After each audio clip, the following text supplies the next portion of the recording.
and I'm going to tell you about the two separate ways to melt chocolate. In the first method, what you do is you melt chocolate over what they call a double broiler. Well, obviously, it's just a pan, and what you do is you fill the pot with water. You fill that about 3/4 full, okay?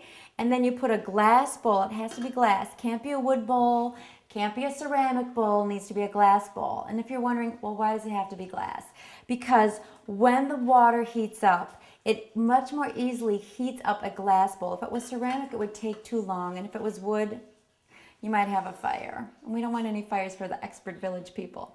The second method is to put it in a microwave oven.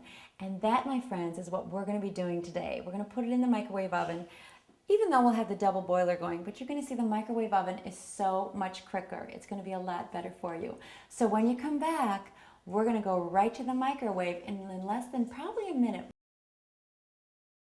to go in action. So make sure you come back.